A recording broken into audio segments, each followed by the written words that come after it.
네, 할렐루야. 우리 자갑들 한번 인사하겠습니다. 오늘도 주님이 잘해주십니다. 오늘도 주님이 잘해주십니다. 네, 오늘 레위기 13장 보는데요. 이 13장, 14장은 나병, 문둥병에 관한 그런 규례가 적혀져 있습니다. 과거에는 우리가 흔히 문둥병, 나병 이렇게 쉽게 이야기했는데 요즘은 그런 말을 잘 안 쓰죠. 한센병 이렇게 이제 많이 쓰고 있습니다. 근데 한센병은, 나병은 요즘 현대에는 나병이 흔하지 않습니다. 근데 이 현대의학에서는 나병이 생각보다 전염성이 막 그렇게 강하지는 또 아니하고, 또 전염성이 있다고 해도 또 미비하고, 또 사람의 어떤 신체나 환경을 깨끗하게 하면 이제 조기에 또 치료하면 충분히 치료가 가능한 거기 때문에 현대에는 나병이 많이 있지 않은데, 그런데 옛날에는 우리나라도 마찬가지였죠. 우리가 어릴 때 듣는 이야기, 또 한국에도 소록도에 따로 이제 그렇게 나병 환자들만 모으는 그런데, 거기뿐만 아니라 전국 곳곳에 그런 데가 몇 군데씩 있고 그랬잖아요.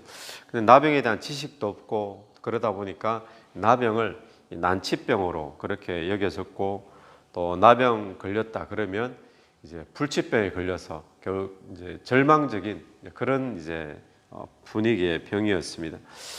이 나병에 대한 규례를 오늘 자세히 다루고 있는데, 왜 이렇게 하나님이 나병에 대한 규례를 자세하게 말씀하시는가 하면, 200만 가까운 되는 사람들이 집단으로 출애굽을 해서 집단 생활을 하잖아요, 이동을 할 때.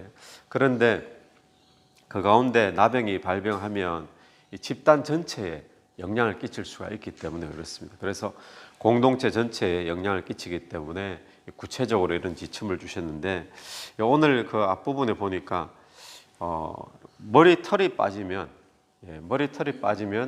그냥 일반적으로 대머리입니다.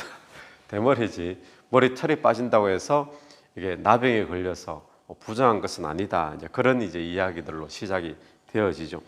13장 전체에서 보면 이 나병의 몇 가지 성격이, 특징이 주어지는데, 그 중에 하나가 오늘 본문에서도 반복해서 등장하지만 부정하다라는 거예요. 부정하다. 나병에 걸린 자 부정하다.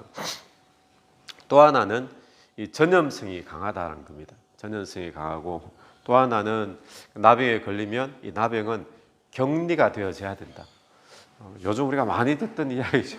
전염성 강하고 격리해야 되고, 또 하나는 이제 나병은 오늘 본문에서도 나오지만 어떤 사물이나 또 옷이나 또 가구나 이렇게 이제 되어지면 그거는 불살라 버려야 된다. 이제 그렇게 네 가지로 나올 수 있습니다. 그런데 이렇게 부정하고 격리되어져야 되고 또 전염성이 강하고 또 불살라지고, 이것이 마치 무엇의 속성하고 비슷합니까?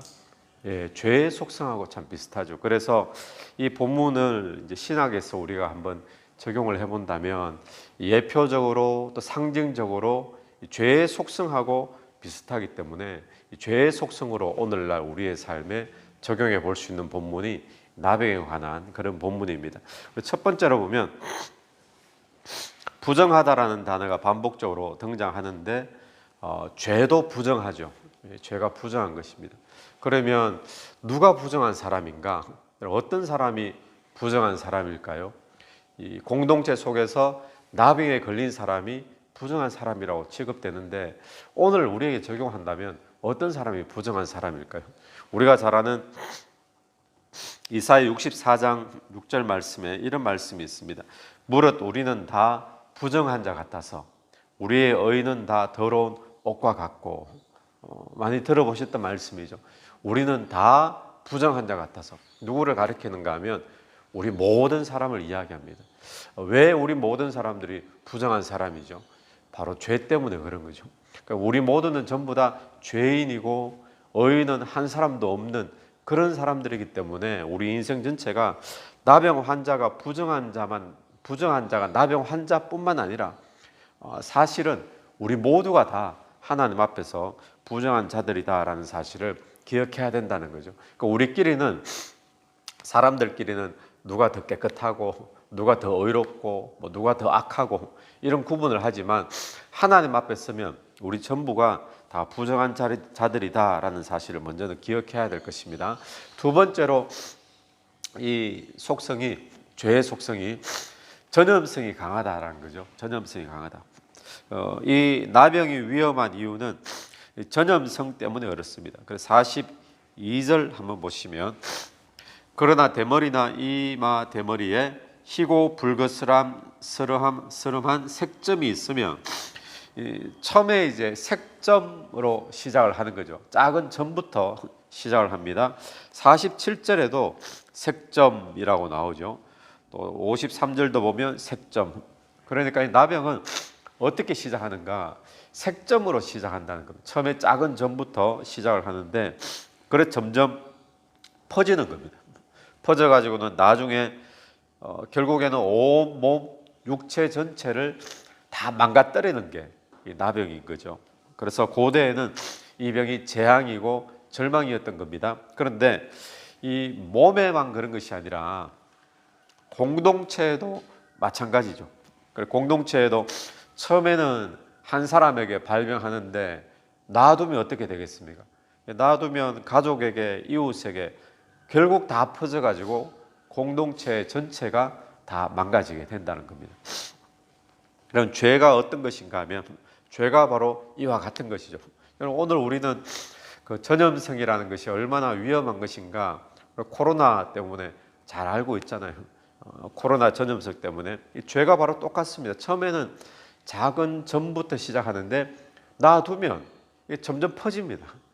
점점 퍼지고 커져가지고는 결국 한 인생 전체가 망가진다는 거예요. 처음에는 뭐 이 정도 죄야 뭐 그냥 나버려 두잖아요. 나버려 두고 처음에 놔두면서 뭐 얼마든지 내가 마음만 먹으면 이 정도 죄는 컨트롤할 수 있는데, 그럼 점점 얼마 되지 않아 가지고 확 퍼집니다. 죄가 오히려 나를 컨트롤하게 되고 결국에는 그 인생이 죄로 인해서 무너지게 되죠. 공동체 안에도 똑같습니다. 그래서 이 죄는 어떻게 해야 되는가 하면, 죄는 격리시켜야 되는 거예요. 분리를 시켜야 되는 겁니다. 그래서 세 번째 특징이 격리되고 분리되어져야 된다는 것인데, 46절 한번 보십시오. 병이 있는 날 동안은 늘 부정할 것이라. 그가 부정한즉 혼자 살되 진영 밖에서 살지니라. 이 진영 바깥에, 그래 같은 공동체 안에 못 들어오고 따로 그 테두리 바깥에서 그렇게 혼자 생활을 해야 되는, 격리를 해야 되는 것을 이야기하는 거죠. 죄는 어떻게 되어져야 되는가 하면, 어떻게 다루어져야 되는가 하면, 죄는 죄로 분명히 정의가 되어져야 되는 거예요. 드러나야 되는 거죠. 드러나야 되고, 또 죄와 함께 머물러서는 안 된다라는 것을 보게 됩니다. 같이 머물면 금방 다 퍼지고는 온몸이 다 망가지게 되기 때문에 내게서 분리시켜 줘야 되는 것이 바로 죄의 모습이다라는 거죠. 네 번째는 불살라져야 된다라고 오늘 본문이 이야기합니다. 불살라져야 된다. 52절에 보니까, 그는 그 색점 있는 의복이나 털이나 배의 날이나 씨나 모든 가죽으로 만든 것을 불사를 찌니 이는 악성 나병인즉 그것을 불사를 찌니라. 이 나병이, 발병이 사람 몸에뿐만 아니라 그 균이 어떤 사물에 이렇게 퍼져 있는 것이 보면, 오늘 이 본문에서 다루는 게 오늘 우리가 알고 있는 나병만 이야기하는 것이 아니라는 것을 보게 되죠. 우리가 흔히 아는 이 한센병 요것만 말하는 게 아니라 아마 악성 피부 그런 여러 가지 피부병, 여러 가지 그런 것들도 이 시대의 나병으로 같이 취급했다라는 것을 우리가 보게 되는데, 그런 것이 발견되면 이거는 불살라 버려라라고 분명히 이야기합니다. 이 말은 뭔가 하면, 죄의 마지막, 이 죄의 결국은, 죄의 운명은 뭔가, 죄의 운명은 불사름입니다. 불사름. 그래서 죄는 심판의 불사름을 당하게 되는데, 근데 문제는 우리가 죄인이잖아요. 우리는 다 부정한 자 같아서, 우리의 마지막, 우리의 운명도 결국에는 어떤 운명이죠? 이 죄로 인해서 불사름을 당해야 돼요. 심판의 불사름을 당해야 될 것이 우리의 운명입니다. 그런데 복음으로 말미암아 이 부정한 우리가 정하게 된 줄로 믿습니다. 그래서 그 심판의 불에 우리는 지옥이라고 말하잖아요. 지옥의 이미지가 불사름이잖아요. 그 지옥에 떨어지지 않는 줄로 믿습니다.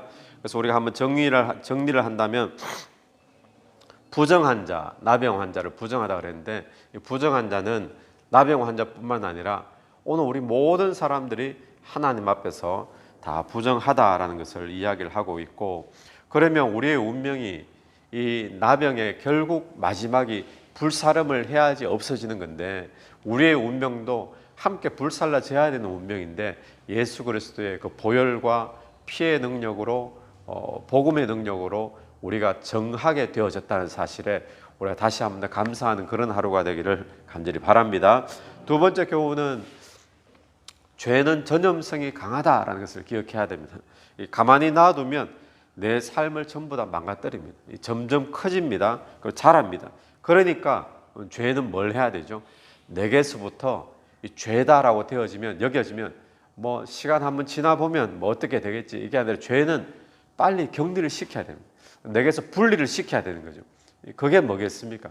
그것이 우리가 하나님 앞에 하는 회개요, 또 회개의 결단이요, 또 성결의 결단이 되어야 될 줄로 믿습니다. 회개하고 성결을 위한 결단을 하고, 그게 죄를 내게서 분리시키는 거죠. 또 하나 우리가 교훈을 받는 것은, 과거에는 이런 죄가 흔하게 발병되었지만 오늘은 그런 모습이 없잖아요. 그래서 오늘 우리가 살면서 나병에게만 적용할 것이 아니라, 오늘 내 삶의 죄의 모습이 꼭 나병과 같다라는 사실을 기억하면서, 나병 걸리면 우리가 어떻게 생각해요? 예전에 뭐 제가 아는 어느 목사님도 나병 걸리셨다가 음성으로 판정되셔가지고 그렇게 계셨던 분인데, 제가 은혜를 참 많이 받은 적이 있었거든요. 그 목사님 찾아가면 그분들 음성으로 판명돼서 나았던 분들만 모여 사는 동네가 따로 많았었어요. 그 동네 주로 이제 양계장을 그렇게 또 많이 하시더라고요. 양계장 하고, 양계장 동네 들어가면 벌써 막 냄새가, 이제 그런 분이셨는데, 그분이 때 은혜를 많이 받고 있는데, 그분 이야기를 들으니까 나병이 딱 발병하니까 가족들도 같이 할 수 없는 거잖아요. 눈물을 흘리면서 가족들이 막 생이별을 하는데, 그만큼 이 나병 자체가 무서운 병이었잖아요. 그러니까 오늘 우리가 기억해야 될 것이, 죄는 그만큼 우리가 무섭게, 죄는 정말 눈물을 흘릴지라도 우리가 끊고 멀리하고 회개하고 또 가까이 하지 말아야 되고, 혹시 죄가 발생하면 빨리 씻어야 되고 예수의 보혈로 그렇게 다뤄야 될 것이 죄다라는 사실을 우리가 기억하게 되기를 간절히 바랍니다. 같이 기도드리겠습니다. 하나님 아버지, 은혜를 감사합니다. 오늘 이 나병에 대한 말씀을 보면서 죄가 얼마나 무서운 것인지, 또 어떤 속성을 가졌는지 다시 한번 더 살펴보게 됩니다. 하나님, 우리 속에 죄가 있을 때 놔두지 말고 빨리 격리하며 또 불사르며 하나님 앞에 회개하며 나가는 우리가 될 수 있도록 도와주옵소서. 그래야 우리가 죄가 얼마나 무서운 것인가를 다시 한번 더 발견하며 멀리하며 조심할 수 있는 하루 되기를 간절히 원합니다. 이 새벽에 기도 드릴 때 기도 속에 성령께서 역사해 주시옵소서. 예수님 이름으로 기도드립니다. 아멘. 오늘도 예수 이름으로 승리하시는 하루 되길 바랍니다.